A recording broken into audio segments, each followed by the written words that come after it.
Bonsoir. Donc bonsoir à vous. Je suis en train de m'installer. Donc je mets mon portable.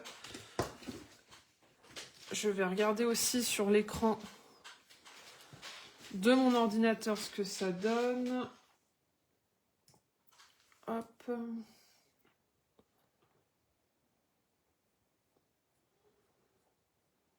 Voilà, j'espère que vous allez bien. Je suis en train d'essayer de voir les commentaires, si tout va bien. Bonsoir. Donc j'ai imprimé les deux images. Donc le chien pour les poils et la tourterelle. Je pense que c'est une tourterelle. Bonsoir Laura. Et on va travailler ensemble pour avoir cet effet plume et cet effet poil. Alors attention, on va être entre une demi-heure et 1 heure ensemble, peut-être un peu plus si je suis bavarde, mais vous savez, je suis plutôt bavarde. Et le but, ça va pas être de faire les deux en entier en si peu de temps, ce sera simplement impossible. Le but, ça va être vraiment de travailler cet effet poil. On va répondre aujourd'hui la question pour faire cet effet poil et plume. Coucou Evelyne, salut Sylvie, c'est quoi les étoiles? Les étoiles, je pense que c'est un genre de moyen de rémunération de Facebook, mais je pourrais pas vraiment t'expliquer le fonctionnement. Salut Cécile, ben merci à toi, tu vas voir, normalement c'est bonne ambiance. Salut Laura, bonsoir mot bleu. Donc là, pour ceux et celles qui viennent d'arriver, on va pas faire les deux animaux absolument en entier ce soir parce que c'est pas assez long, mais on va faire la silhouette globale. Moi, pour aller plus vite, je vais m'aider d'une table lumineuse Action. Elles sont pas très chères, je n'ai pas d'Action chez eux, mais vraiment, moi, je l'ai depuis plusieurs années et ça marche bien pour moins de 20 balles. Et on va tout de suite voir ensemble comment, vous verrez, là, il y a absolument rien de sorcier, mais peut-être pour les personnes qui ne connaissent pas le fonctionnement d'une table lumineuse, on peut aussi le faire quand il fait jour, avec sa vitre et donc une feuille qui laissera passer la transparence. Parce qu'encore une fois, là, on va pas chercher à dessiner en entier l'oiseau, on va vraiment se concentrer sur cet effet plume. Donc on va prendre une petite portion de son corps. D'accord? Donc hop, je mets la tablette lumineuse. Comme vous voyez, j'ai mon image en dessous. Bonsoir Caroline, bonsoir Muriel. Donc on a l'image en dessous, j'ai une feuille avec un peu de transparence. Là, j'ai ma lumière que je peux mettre plus ou moins forte, vous voyez à l'écran. Et là, parce que notre but, c'est pas de faire l'oiseau en entier ce soir, on veut juste travailler cet effet plume. Je vais faire rapidos cette silhouette. Hop, d'accord. So, encore une fois, vous avez le droit. En général, je fais plutôt les dessins moi-même, hein, vous savez, quand vous suivez mes lives. Mais là, encore une fois, vu le thème, on n'a pas trop le temps de tout faire. Il aurait fallu, honnêtement, plusieurs heures hein, pour l'un et pour l'autre pour traiter tout en même temps.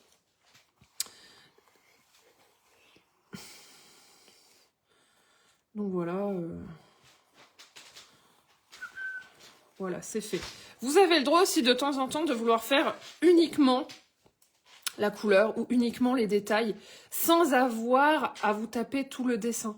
Franchement, vous n'êtes pas obligé à chaque fois de vous casser la tête avec le dessin si vous ne le sentez pas. Si vous êtes dans une soirée, bonsoir Béatrice, une soirée un petit peu, vous n'avez pas trop d'énergie, vous avez juste envie de faire des détails, faites juste vos détails, faites votre silhouette, c'est pas grave. Vous aurez d'autres occasions dans votre vie de faire du dessin. Des fois aussi, il faut penser à son plaisir et son niveau d'énergie, pas de culpabilité. Donc voilà, là j'ai ma silhouette. Regardez, là, j'ai ma silhouette de tourterelle, je pense que vous voyez. Et après, on va sélectionner une partie très précise pour faire les poils, enfin les plumes en l'occurrence. Et là, on va faire la même chose avec le chien. Hop, donc vous voyez. Pourquoi c'est plus rapide que le calque? Parce que le calque, on doit mettre dans un sens, on doit repasser encore dans l'autre et repasser encore dans un autre sens pour avoir le sens initial. Bonsoir Anne, bienvenue. Bonsoir Sophie. Cool. Pas de souci Sophie, on comprend. Pas de souci. Et si normalement, bonsoir Laurent, s'il n'y a pas de caprice de Facebook, je vous l'ai dit parce que moi cet été j'étais hyper déçue. Il y avait un live que j'aimais beaucoup. Il m'est passé entre les doigts. Je l'ai jamais retrouvé. Il a été effacé par la plateforme. J'ai très mal vécu. Donc je l'ai refait dans l'été, voilà, parce que j'arrivais pas, c'était trop embêtant, parce que je m'en sers aussi comme ressource de cours. Vous le savez, en général, j'aime bien, quand je fais des choses intéressantes qui peuvent être comme des cours et accessibles gratuitement, ça me permet aussi de le partager comme ça avec les personnes. D'ailleurs, on refera des sondages sur le groupe pour le thème, du coup, des prochains lives. J'aimerais bien en faire un sur la perspective dans pas trop longtemps, après avoir jusqu'à quel point les personnes ont envie ou pas, parce que ça c'est une vraie question. Bonsoir Christine. Donc là maintenant on a la silhouette du chien. Je vais faire l'œil parce que c'est quand même important. Et on va faire le museau. Donc là vous voyez c'est un peu gênant, on voit pas beaucoup je trouve. Hop. Donc là, on a le museau. Là, on a la bouche du chien. Et là, on a la base de l'oreille, en gros. On va commencer, on va garder toujours les modèles par là, visibles. Parce que là, c'est très important de ne pas faire de tête. Pourquoi? Parce qu'on est vraiment en train d'essayer de comprendre et d'observer ce qui se passe avec ces modèles-là. Quand on veut faire des plumes, c'est que vous voulez, ou des poils, c'est que vous voulez faire quelque chose de réaliste. Il faut d'abord avoir bien observé et s'être bien entraîné, avoir plein de données dans son cerveau, de données mentales, pour se lancer ensuite quand on est à l'aise, de manière improvisée, spontanée avec sa mémoire. Donc là maintenant, vous allez me dire un petit peu par rapport à cet oiseau, c'est quelle zone prioritaire que vous aimeriez faire? Est-ce que c'est une histoire d'aile? Pas de souci Anne. N'hésite pas à me contacter pour le replay. Si, encore une fois, il n'y a pas de caprice de Facebook. Quand vous voyez un oiseau comme ça, vous voyez, regardez, par défaut, comme je m'y connais pas assez en oiseau, j'ai voulu faire l'œil, je l'ai fait pas assez gros et pas bien placé. Voilà. Quelle est la partie là qui vous inspire, que vous aimeriez faire en priorité avec cette tourterelle? Dites-moi et après on fait pareil avec le chien. Est-ce que c'est vers les ailes? Est-ce que, j'en sais rien, c'est vers la queue, c'est vers le cou? Bonsoir André. Moi je serais tentée de dire plutôt les ailes. Mais n'hésitez pas à me dire. Donc là de nouveau, si c'est les ailes, j'attends votre retour. Je cherche la structure. Parce que si vous voulez, l'aile, on peut faire tous les détails qu'on veut. Bonsoir Hélène, si on ne comprend pas où est-ce qu'elle se détache du cou et du buste, on pourrait avoir tous les détails qu'on veut, toutes les belles petites ombres, tous les beaux petits effets. Si on ne comprend pas où est-ce que ça part, où est-ce que ça finit, ce sera quand même incompréhensible. Ok, merci pour la réponse Caroline et Christine, donc on va faire les ailes. Donc les ailes, il faut bien comprendre que les oiseaux, ça part d'une omoplate comme nous. Il y a un même système d'épaules et comme le coude, comme la main et après comme les doigts. D'accord. Ok, ça marche, Essie, merci.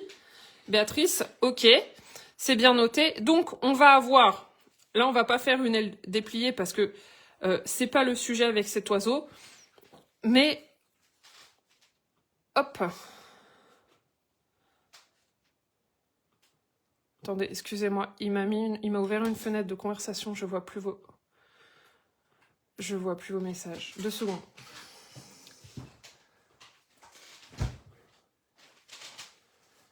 Oh là là, c'est pas vrai.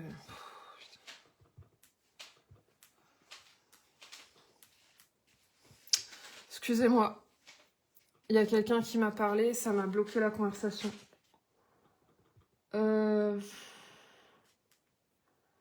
Comment je peux faire ça?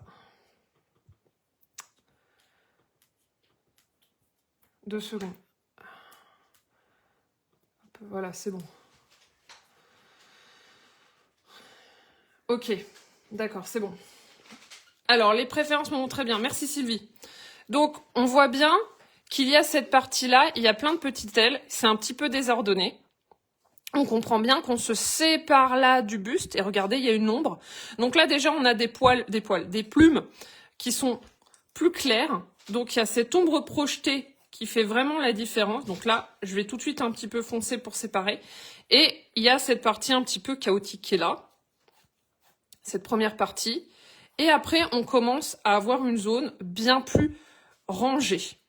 Donc là, je fais mes différentes formes, à peu près grossières. Et là, il y a un petit peu des ponts. Voilà, des petits ponts comme ça. Et qui vont revenir devant. Donc là, je suis mes ponts. Et je vais revenir devant. Voilà. Donc, et j'avais la silhouette à la base qui était juste, hein. Encore une fois. Est-ce que là, déjà, ça vous semble logique? On essaye de comprendre les grands espaces qu'il y a dans cette aile. Donc là, je compare avec mon image. N'hésitez pas à me dire si vous voyez bien ou pas. C'est parce que des fois, entre mon écran d'ordi, l'écran de portable, l'image et mon dessin, je me perds un peu. Donc n'hésitez pas à me rappeler à l'ordre là-dessus. Donc là, toujours, on comprend la structure globale de l'oiseau. Hop. On a son petit bec. Hop. Bon, là, ça c'est moi qui fais des conneries. J'attends vos retours. Alors, pas évident à faire non plus les petites plumes du buste qui ressemblent à des poils devant. Donc, tu parles de cette partie-là ou cette partie-là? Alors après, il faut voir aussi, Anne, jusqu'à quel point tu as envie de pousser le niveau de détail. Parce que comprendre ce qui se passe au niveau des ailes, c'est pas le même niveau de détail qui est là. En soi, si vous voulez, vous n'êtes pas obligé de faire toujours la copie d'une photo, de faire 100% ce qui se passe sur une photo. Et c'est pas en faisant la copie 100% d'une photo que vous prouvez que vous savez dessiner. Il y a des personnes qui aiment les détails, que ça stimule de faire des détails, il y a d'autres non. Donc pensez bien aussi à voir ça. Et les détails, ça prend pas nécessairement autant de temps que vous pensez. Il y a beaucoup d'étapes avant de faire les détails qui sont importantes. Là, par exemple, regardez, on est allé super vite sur toutes ces étapes parce que on a décalqué avec la tablette lumineuse, donc on n'a pas eu besoin ni de chercher les proportions, ni de vérifier la taille des éléments les uns par rapport aux autres. On n'a pas eu besoin de faire tout ça. On a tout de suite un contour net et on a cherché les grands éléments. Donc maintenant, une fois qu'on a ces parties de l'aile, parce qu'on ne se lance pas tout à fait au hasard, on va faire un petit peu comme des petites écailles. Donc là, le but, ce sera pas nécessairement... Il faut bien penser que votre cerveau, il comprend qu'on est sur une aile, qu'on va être sur un motif qui va être répétitif. Donc c'est quelque chose que votre cerveau, il va comprendre rapidement. Non, elle est très pertinente ta question, Anne, ne t'inquiète pas. Toutes les questions sont des bonnes questions et moi j'adore parce que justement quand on pose des questions, c'est qu'on s'intéresse et c'est qu'on veut comprendre. Donc il n'y a pas de souci. Si vous voulez, en fait, quand on dessine, là, on a notre contexte, on a notre pigeon, notre tourterelle. Le cerveau, il voit un motif répétitif, il va comprendre que c'est des plumes. Alors après, qu'est-ce qui différencie des plumes par rapport à des écailles? C'est qu'on va être sur quelque chose de plus rond. Après, vous allez voir, on est un peu plus irrégulier. Regardez là. Elles sont un peu plus collées. Vous voyez la différence? Il y a très peu de noir, il y a beaucoup plus de blanc. On va essayer de regarder un petit peu, d'observer comment on traduit ça sur le dessin. Donc là, elles sont un peu plus collées. Regardez, on fait comme des petites écailles. Elles sont un peu plus collées. Et encore une fois, faites vraiment vos tests, mais dites-vous bien, votre cerveau, il va le comprendre. Parce qu'il sait qu'on est sur une aile d'oiseau. Et là, je commence à faire des choses un peu plus large. Et on va essayer de faire un petit peu comme un jeu. Voilà. Donc on va avoir des parties vraiment assez serrées. À ce niveau-là. Et je commence à me dire, bon, ce qui auront rien à voir d'ailleurs avec celles-ci. Celles-ci, elles seront beaucoup plus longues. Donc là, on commence déjà à observer que les plumes, même sur une aile, elles ne sont pas toujours pareilles. Il y en a qui passent devant une autre. Et on va être là sur quelque chose comme ça. Là, on va avoir des grandes aussi. Donc, je fais juste un petit peu comme des écailles. Et là, je vais revenir sur celle-ci. Je vais, hop, on va vraiment un petit peu les coller. Vous pourrez mettre après des couleurs, vous pourrez les remplir, il n'y a pas de souci. Et là, je vois que celles qui sont sur les extrêmes, elles sont un peu plus denses. N'oubliez pas de mettre un petit peu de volume, elles passent les unes sur les autres. Et faites confiance aussi à votre cerveau. Il y en a trop, en fait. Il y a personne qui va vous dire, oh, en fait, la 12e à gauche ou à droite, elle pourrait être un peu plus allongée. elles sont vraiment très irrégulières. Et le piège, c'est de vouloir les faire trop régulières et de bien comprendre qu'il y a des parties où elles sont carrément désordonnées. Enfin, on va le dire. Donc, on commence à être comme ça. Et après, vous allez répartir vos couleurs.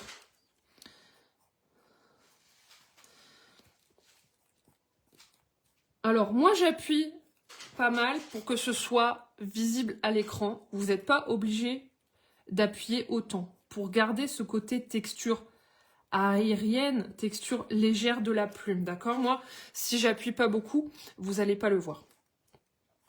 Donc, on essaie vraiment d'observer plutôt que de se dire « Aïe, aïe, aïe, c'est une plume, ça m'impressionne. » Et c'est une aile, ça m'impressionne, donc je me fous la pression. Mais j'essaie de regarder un motif, j'essaie de regarder la forme. Alors, Laurent, ton début d'aile plus arrondi vers le haut. Désolée pour ma précision. Je sais pas de quoi tu me parles. Tu me parles de ça? Peut-être, hein, honnêtement, je suis pas spécialiste. Je suis spécialiste des chevaux, je suis pas spécialiste des oiseaux. Le but après, c'est de dessiner ce que vous voulez et de savoir comment le dessiner, comment y aller. Donc là, on peut même foncer un peu plus, hein. Hop.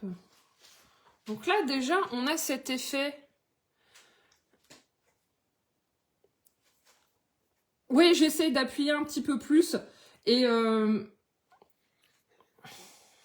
là, regardez, on les voit un petit peu moins. Celles qui rejoignent les plumes claires du haut. Et celles sur les extrêmes, on les voit un peu plus, là, celles-là sur les côtés. Donc, bien comprendre que cette partie-là, c'est assez bordélique. Et qu'on va de plus en plus vers des parties où elles sont un peu plus grandes. Mais toujours irrégulières.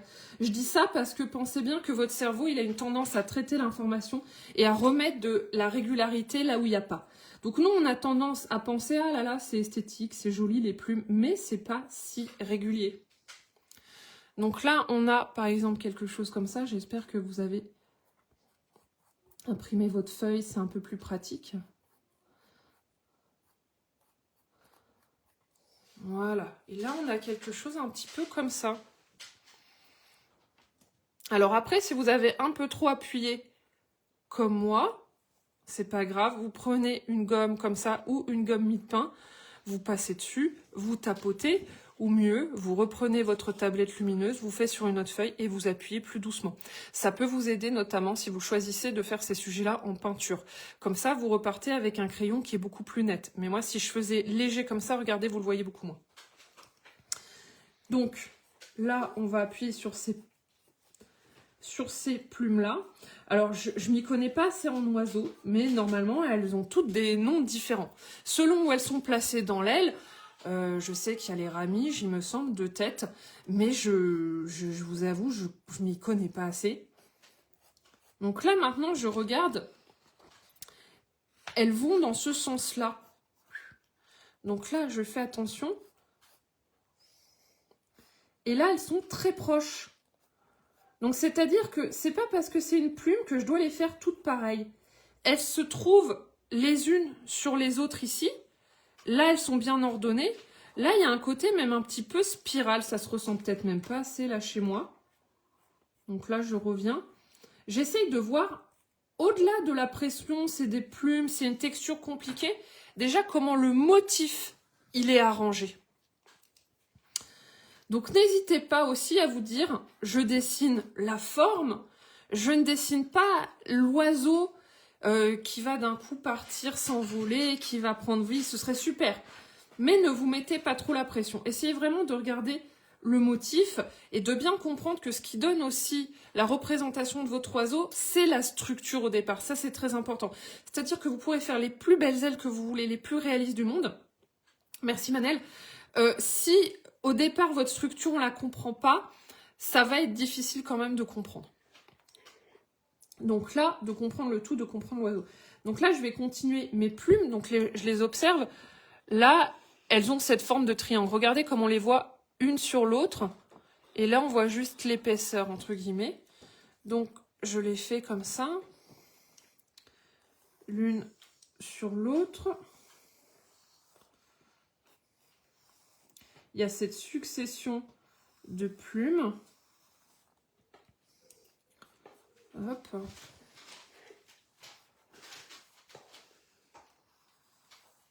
Voilà. Et là, un petit peu le même effet. Donc, comment on est? Je m'y connais pas sans plume, je comprends pas tout ce qui se passe. Ma photo, elle est peut-être pas d'assez bonne. Mais là, hop, je fais l'épaisseur des plumes.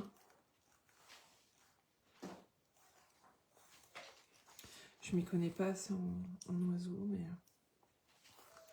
j'ai l'impression qu'on est comme ça. Voilà.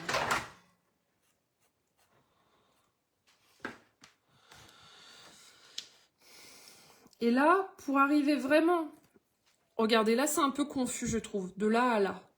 Pour arriver à ne pas perdre son regard, on n'hésite pas tout de suite à faire un petit peu foncer ici, appuyer un peu plus, pour faire décoller bien l'aile de la queue. Ça aide à la lisibilité, ça aide vraiment à ce qu'on comprenne la structure, sans aller chercher dans tout de suite des effets complexes d'ombre et lumière, mais ça permet que le tout soit lisible. Donc là, on a beaucoup de détails, mais ça reste compréhensible. C'est très très important. Ne pas oublier, le dessin, le but, c'est pas forcément de faire du joli pour faire du joli, ou faire de l'hyper détaillé, c'est toujours que l'idée, elle soit compréhensible. Donc, qu'est-ce que ça dit pour vous, vos oiseaux, à ce stade-là? Est-ce que vous aviez fait déjà attention à ce côté, dans une aile, il y a différents rythmes. Il y a le rythme de cette partie, je ne sais pas comment ça s'appelle, et il y a le rythme ensuite de ces longues plumes qui sont beaucoup plus droites. Et souvent, le dessin, c'est ça, ni plus ni moins, c'est se dire, je n'avais pas assez regardé telle proportion, je n'avais pas assez regardé la ligne, c'est tout à fait à ma portée, mais je ne l'avais pas vu parce que je le regardais encore en mode humain, en mode un petit peu descriptif, c'est-à-dire que j'observe l'aile en tant que sujet, en tant que zone que je regarde, quoi, mais pas en tant que une forme que je dessine. Alors, Sylvie, je n'ai pas du tout les plumes, ça me stresse. De toute façon, je pense que bientôt, on va passer au poil.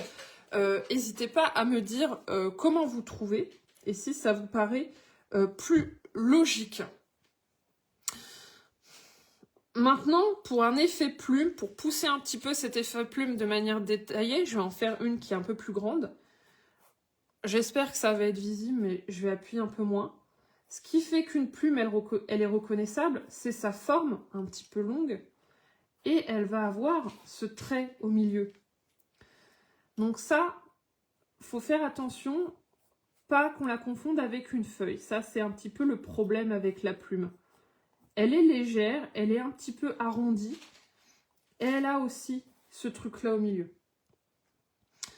Donc ça, c'est aussi à vous, dans certains cas, de faire comprendre cette forme et quelle plume va passer au-dessus de telle autre. Et regardez, là, on peut avoir quelque chose comme ça. On peut s'aider aussi un petit peu avec une ombre portée pour faire comprendre que telle chose passe au-dessus de telle autre, etc., etc.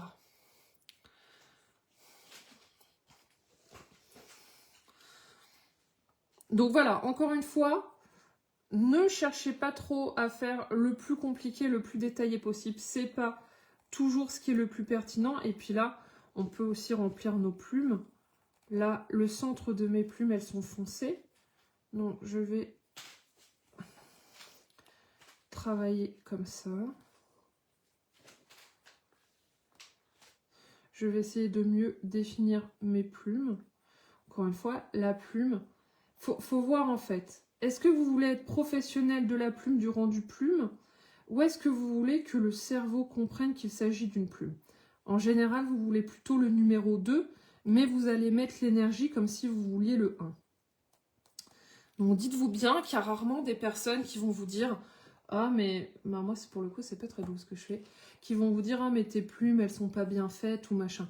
Si le cerveau il l'a compris, sauf si vous êtes des passionnés de biologie avec les animaux, mais sinon en général ça fait le taf. Ne soyez pas trop dur avec vous-même. Et après, pour avoir ce rendu vraiment très très fidèle, par contre, ça vous demandera bien plus de temps que ce que moi je fais. Là, je vous explique les grandes lignes pour trouver déjà votre forme. Après, ce sera à vous de tester selon votre technique aussi différentes épaisseurs, différentes superpositions. Donc, ce sera à vous aussi de tester ce genre de choses. Faire attention aussi à vos ombres projetées. Donc moi, là, par exemple, je sais tout de suite que ça passe au-dessus de ça. Donc, je mets un petit peu de hachure. Bam, bam, bam. Et puis, on peut continuer. Hop.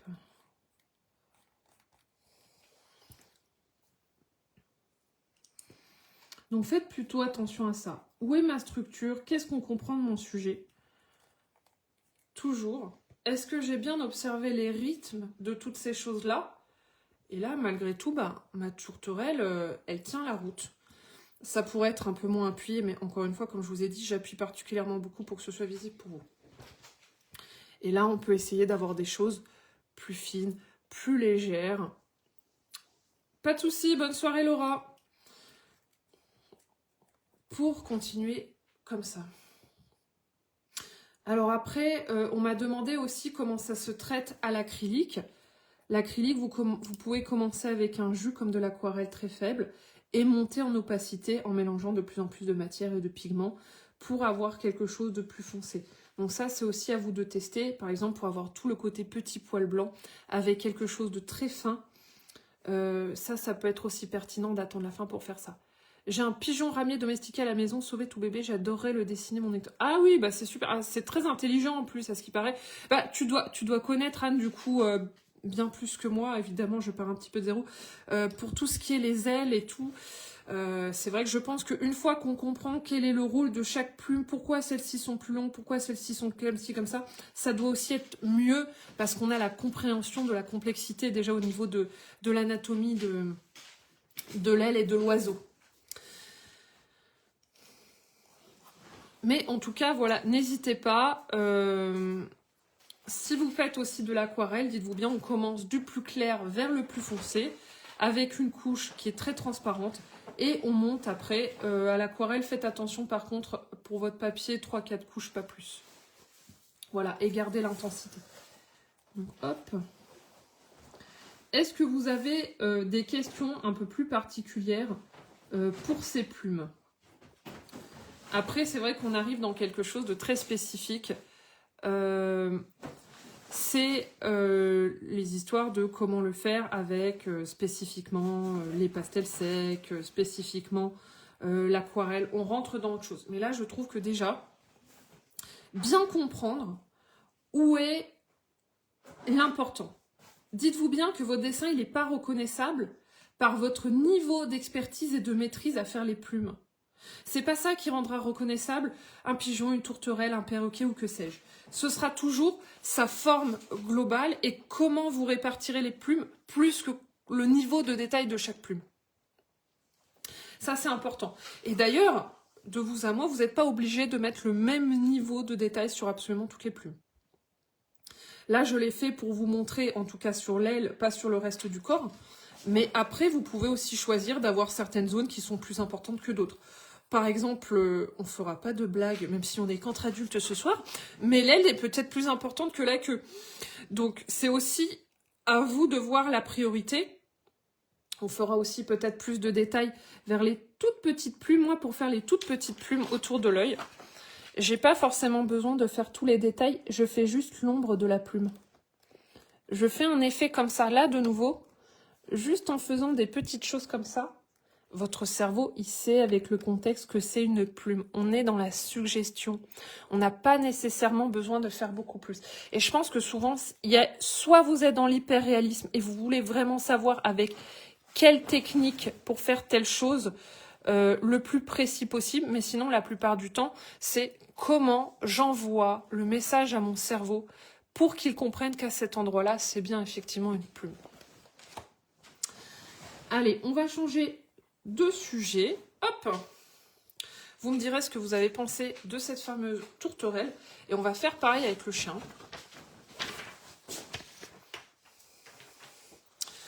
Donc, le chien. J'aime bien ces races de chiens, ils sont beaux. Alors, je vais tout de suite lunarcir l'œil. Je trouve que ça donne de l'âme, tout de suite. C'est tout de suite un peu plus vivant. Donc en plus, il a cette partie un peu foncée. Je sais plus comment ça s'appelle. Un jour, il faudrait que j'apprenne mes termes d'anatomie. Le nez qui est foncé, comme ça on s'y retrouve un peu. Hop. Voilà. Donc maintenant, là, je sais pas vous, mais on va plutôt regarder... je vais un peu effacer celle-ci. On va peut-être simplifier. Encore une fois, le but, c'est de retrouver la structure. Donc là, on a vraiment un chien. Regardez, on sent son cou qui est là. Donc même s'il y a plein de poils partout, on doit comprendre la structure. Ne vous laissez pas noyer par les poils. Vous savez, en tant qu'humain, fatalement, que ça, en fait... Je vais prendre même un... Regardez, je vais même prendre un stabilo. Le cou du chien, ça va être comme ça. S'il était nu, on serait là. Et là, il y aurait le sommet de son épaule, là, vers le garrot. Et là, on va vers la patte. Pensez bien que c'est toujours important de comprendre où sont les choses anatomiquement parlant. C'est un petit peu comme quand on dessine une personne. Mais on comprend d'abord comment la personne est sans les vêtements. Souvent, avec les animaux, vous vous laissez perturber par les habits, quoi. Parce qu'il y a dessus, par le côté poil, par le côté plume. Et après, vous avez peur et vous mettez la pression. Alors, que me dit Hélène? J'avoue, ça ne me parle pas trop. Mais comme tout, il faut bien comprendre le sujet. Le dessin, c'est la compréhension. C'est toujours retranscrire la compréhension que vous avez d'un élément. Alors, c'est pas nécessairement la compréhension biologique de la chose. On ne vous demande pas d'être scientifique et d'être vraiment expert pour l'exprimer. Mais vous devez au moins comprendre comment la lumière, elle interagit avec cette matière et quel est le lien de cette matière, de cet élément par rapport à la structure et à quel point il est important pour qu'on comprenne le sujet. Par exemple, un chien comme ça, on le comprend bien parce qu'il a le museau qui est allongé, il a ses poils, il a ses oreilles comme ça, il n'a pas les oreilles droites comme un berger allemand par exemple, il a les yeux comme ci, comme ça. La tourterelle par rapport à un perroquet, on la reconnaît parce que elle n'a pas un gros bec, elle est plus petite, elle est plus légère, elle n'est pas colorée de la même manière. Donc pensez bien, j'ai besoin de comprendre un minimum mon sujet. Cette compréhension, c'est pas une compréhension scientifique, c'est déjà une compréhension graphique et une compréhension de la communication. Comment je fais comprendre mon sujet? Comment demain je le montre à quelqu'un et que cette personne le comprenne? C'est pas forcément toujours un défaut de dessin chez vous. La plupart du temps, c'est plutôt un défaut de communication. Est-ce que j'ai renvoyé suffisamment d'indices à la personne pour qu'elle comprenne qu'il s'agit d'un sujet? Je vous donne un exemple que j'ai donné à un de mes cours là, il y a pas longtemps, il y a quelques jours. C'était pour comprendre un cochon. Un cochon, quels sont les indices pour faire comprendre le cochon? Il est rose, il a la queue en tire-bouchon, il a un groin, il a des oreilles un petit peu tombantes pointues, il a des sabots et il a les petits yeux un petit peu rapprochés. Vous ne pourrez pas, dans vos images, selon les cadrages, selon la lumière que vous avez choisie, toujours montrer tous les indices du cochon, mais faites attention à en montrer le plus possible. Quelqu'un qui n'est pas à l'aise en dessin, qui pense que juste faire un groin, ça va rendre le cochon compréhensible, alors qu'il n'y a pas le rose, il n'y a pas la queue en tire-bouchon, il n'y a pas les sabots, il n'y a pas tout ça, ça va être compliqué. Et ce ne sera pas seulement une histoire de dessin, ce sera une histoire de problème de communication. Donc pensez bien à ça. Des fois, si vos proches ne comprennent pas ce qui passe sur vos dessins, c'est pas que vous les avez mal dessinés, c'est peut-être que vous avez oublié un petit peu tous ces indices. Alors, maintenant, on va regarder ce chien pour faire les poils. Donc moi, je vais essayer de revenir vers la structure. Et une fois que j'ai ma structure, j'appuie pas trop, on va revenir, enfin j'appuie quand même toujours un peu plus que vous puissiez voir. Je vais, moi, revenir vers des poils. C'est un peu comme un crâne sur lequel on va rajouter des cheveux. Donc là, c'est un peu dur parce qu'on voit pas trop, mais je pense qu'il a une oreille un petit peu tombante qui est comme ça. Je pense. Je connais pas assez cette race de chien, mais je pense qu'on est sur quelque chose comme ça. Et d'abord, il a une mèche qui passe. Donc là, ayez la main légère. Moi, j'aime bien appuyer et relâcher quand je fais des poils et des cheveux. Donc, j'appuie et je relâche. Et j'essaye de copier un petit peu ce mouvement. Et je me dis, ok, je vois le mouvement et je refais, j'appuie et je relâche. Et il a des poils assez longs là. Hein. Et j'appuie et je relâche. Si vous faites ça en peinture, faites bien attention à ce que ce soit qui est peut-être un ton en dessous. Tu vas au lit, toi. Excusez-moi. Donc faites bien attention à ça. Là, par exemple, on est au crayon et je vous montre explicitement comment faire les poils. Donc avoir ce trait, vous voyez, assez rapide. On n'est pas concentré avec un poil, avec un temps pour chaque trait qui est hyper long. On essaye d'avoir ce geste, on appuie au départ et on relâche. C'est comme ça qu'on a un cheveu ou des poils un petit peu vivants. Par contre, si demain vous faites de la peinture, essayez d'avoir peut-être une zone foncée sur laquelle vous revenez avec du clair. Ou vice-versa, selon les poils, la couleur des poils. Il faut bien penser que vous devez faire comprendre la masse. Si vous faites que des poils comme moi j'ai fait là, ça va faire comme s'il n'avait pas tant de poils que ça. Donc après, il faut se poser la question spécifiquement, comment je fais comprendre la masse? Comment j'en fais suffisamment? Donc, n'hésitez pas. Là, hop, je vais faire un petit peu comme des cils. J'observe la direction. Souvent aussi, en parlant de cils, c'est aussi des poils, hein, après tout. Moi, je vois des personnes faire des cils. Je trouve qu'elles n'observent pas assez. Elles font des cils pour faire des cils et elles se trompent d'inclinaison. Donc, si là, par exemple, je fais un œil, rapidement, hop, pensez bien que les cils, ils vont comme ça, ils vont vers l'extérieur.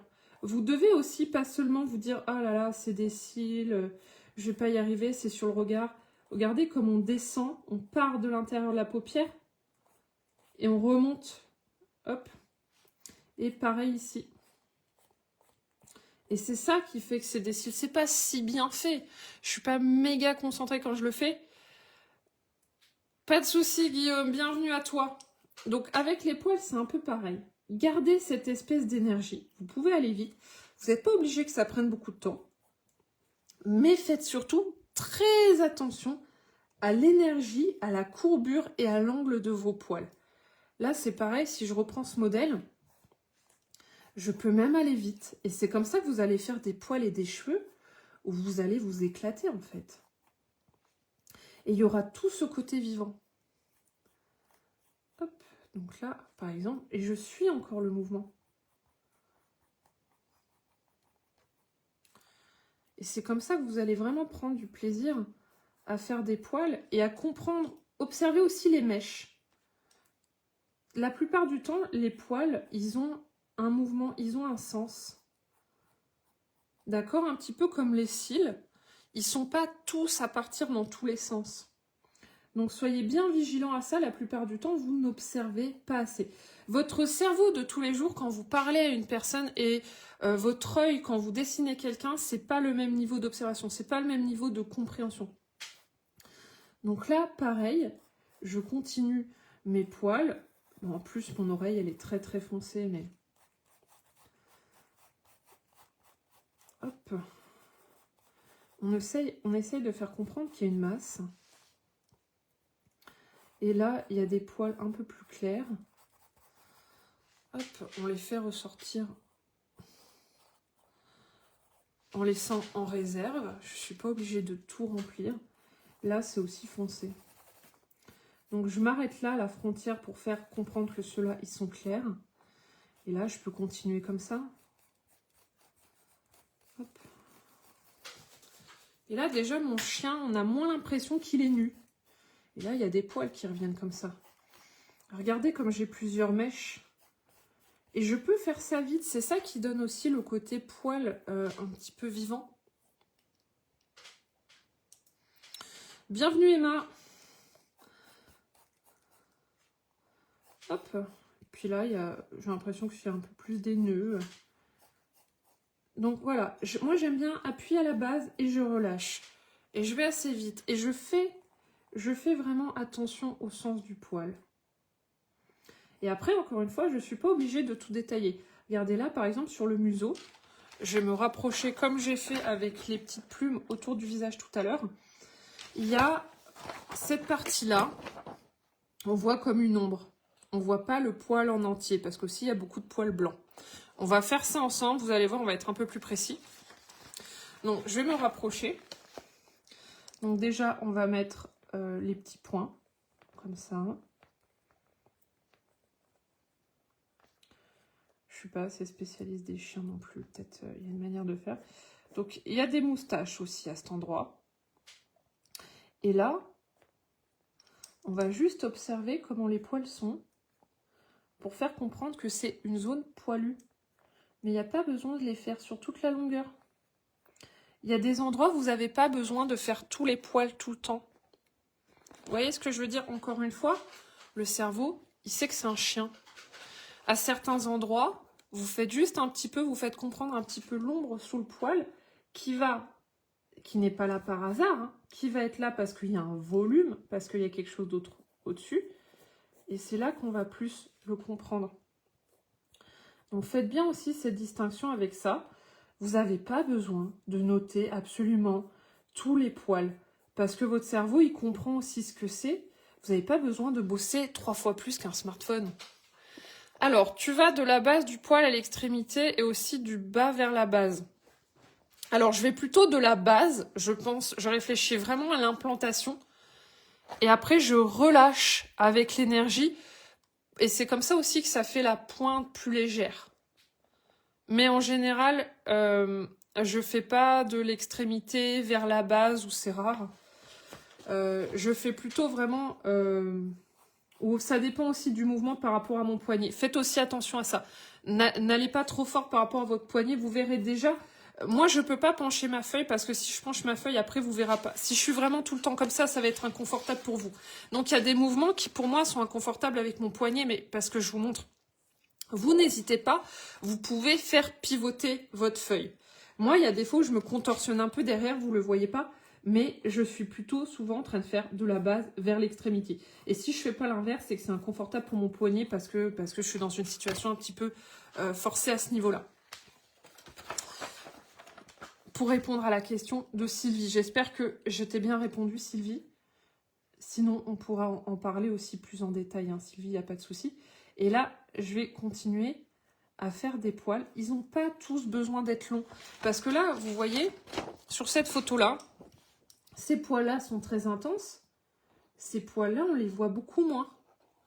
Donc, ne faites pas nécessairement ces poils qui sont là aussi définis et visibles que ceux-là. Ça va vous demander du temps, de l'énergie, pour finalement une réalité qui n'est pas la même sur la photo. Est-ce que vous voyez ce que je veux dire? Dites-moi si ça, tous ces concepts dont je parle ce soir, parce que là on fait un vrai cours de dessin, il n'y a absolument pas le côté coaching, donc le côté coaching dont je parle aussi dans toutes mes formations. D'ailleurs, n'hésitez pas, en ce moment, vous pouvez avoir des appels gratuits avec moi, justement des appels découvertes pour qu'on parle de vos projets artistiques. N'hésitez pas, j'ai mon lien qui est dans mon profil qui est cliquable. J'ai pas mal de rendez-vous possibles même jusqu'à dimanche pour intégrer mon accompagnement de 12 semaines et pour voir toutes les bases de dessin. Donc là, il n'y a pas le côté coaching, accompagnement, t'enlever tes pensées parasites, comment rester stimulé, inspiré. On n'est pas là-dedans. C'est des choses que je propose. Là, on est vraiment dans la technique pure de dessin, c'est-à-dire comment on met sa mine, comment on tient son stylo, quelle vitesse, quelle pression, on a ce détail-là, et tout aussi la compréhension de « ok, qu'est-ce qui fait que tel élément doit être dessiné de telle manière pour que l'on comprenne au niveau du cerveau de telle autre manière ». Oui, s'il n'y a pas de caprice Facebook, normalement, tu pourras tout à fait avoir un replay, Valérie. N'hésite pas à revenir m'en parler. Donc là, on est vraiment dans du cours de dessin qui vous fait analyser le sujet et le voir autrement que si vous voyez juste, j'invente une photo de chien dans le portable de vos amis, par exemple. Donc là, on va continuer ce chien-là. Hop. Et c'est là qu'on va commencer à superposer aussi certains poils. Et vous avez vu, on continue à être un petit peu dans l'énergie. Donc certains, j'appuie plus que d'autres. Encore une fois, on a vu, il y a des poils qui méritent un petit peu plus d'attention que d'autres, qui ressortent un peu plus que d'autres. Là, il a quasiment des dreads, là, au niveau des oreilles. Donc n'hésitez pas à les faire ressortir, même quand ils sont clairs. Et on va remplir toute la zone. Là, en plus, il a une partie... Je ne veux pas dire comme un masque. Vous savez, on dit ça des fois pour les animaux. Mais il a un motif un petit peu comme ça. Donc là, c'est pareil, pour faire comprendre que ces poils-là sont un peu plus foncés et qu'on est sur du poil. Et après, voilà, c'est aussi, si c'est pour vous, il faut vraiment faire un niveau de minimalisme, de réalisme et d'hyperréalisme comme sur des photos. Ça va par contre vous prendre beaucoup plus de temps. Et n'hésitez pas aussi dans ce cas à prendre des quadrillages. Si vous voulez faire le plus proche du plus proche des détails, le quadrillage, honnêtement, c'est le mieux. Là, on fait du dessin à main levée, donc je vous montre des techniques pour que demain, vous puissiez faire des choses de tête ou avec des références relativement rapidement. Hein. Et surtout avec un geste où on essaye de s'amuser, on essaie d'avoir du plaisir, on essaie de se sentir dans la maîtrise. Donc là, au niveau du poitrail, il a de plus gros poils qui le protègent. Et là, je peux mettre un peu d'ombre, comme ça on comprend vraiment qu'il y a aussi l'implantation de son oreille. Voilà. Donc là, la différence aussi qu'on peut se poser, c'est quoi la différence avec les cheveux? Moi, je dirais que les cheveux, on a trop été abreuvé de pubs Pantene Pro V et compagnie, donc on va vouloir mettre des brillances partout. Donc là, vous n'êtes pas obligé de mettre des brillants, c'est absolument comme vous voulez.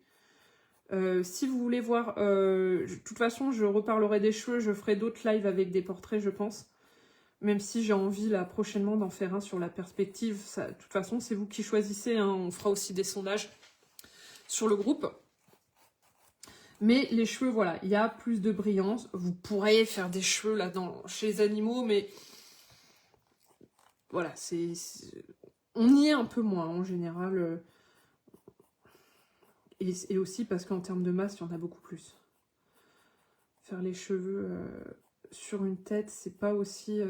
Il n'y a pas autant à traduire de volume que quand on fait sur un humain. Donc là, vous voyez, je reviens avec des hachures pour faire comprendre qu'il y a eu cette petite tache juste au-dessus de l'œil.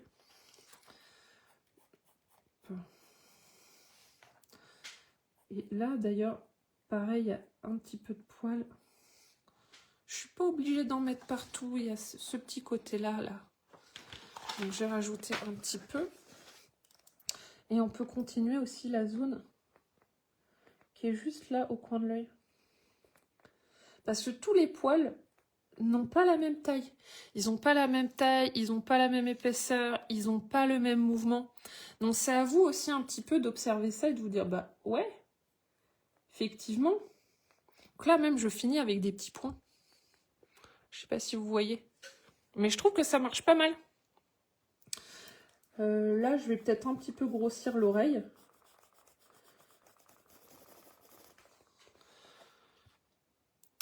Qu'est-ce que vous en pensez? Donc là, les poils, vous voyez, comme les plumes, ils n'ont pas tous la même taille.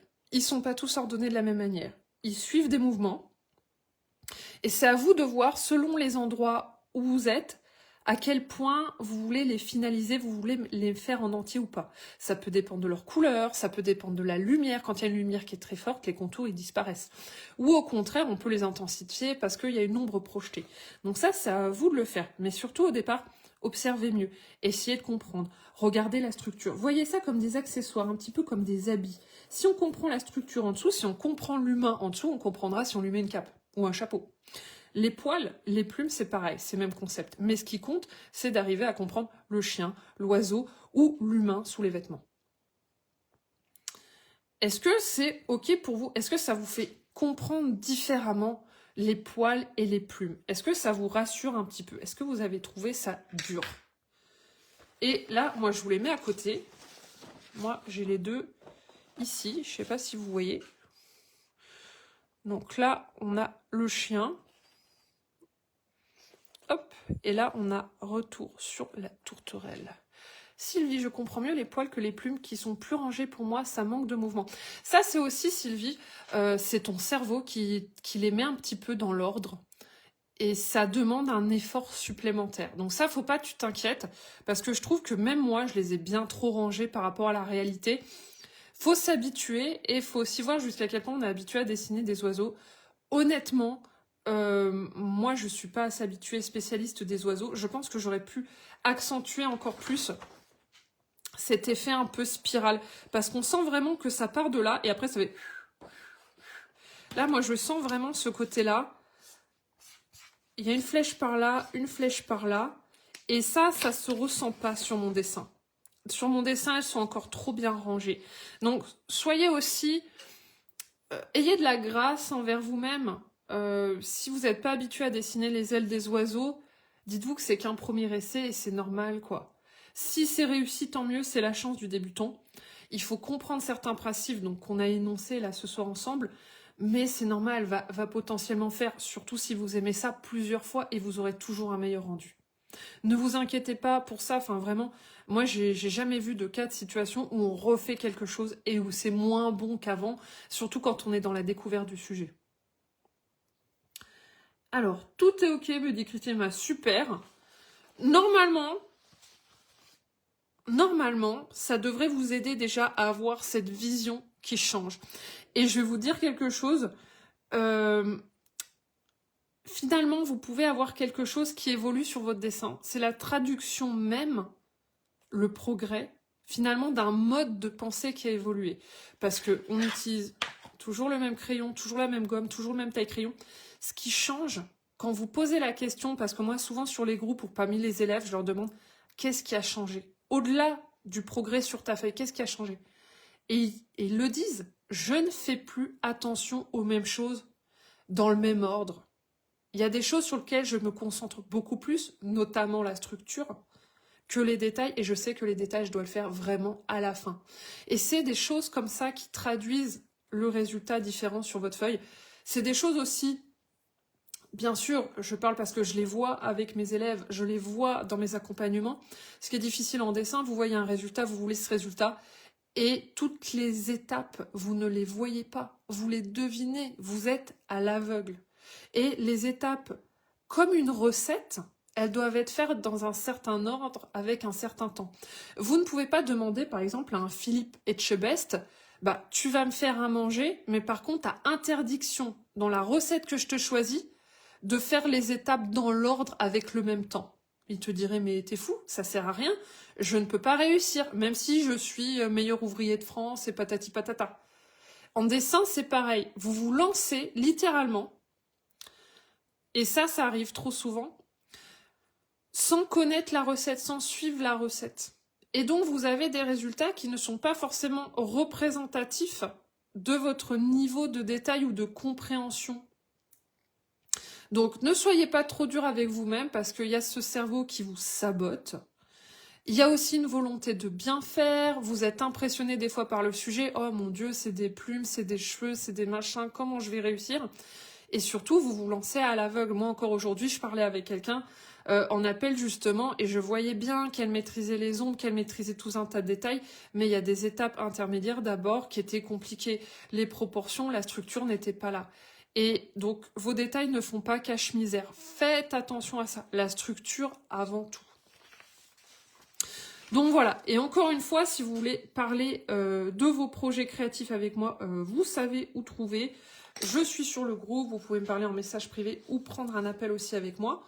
Et on va se retrouver pour un live comme ça, une fois par mois. On fera un sondage avec différents sujets que vous choisirez aussi.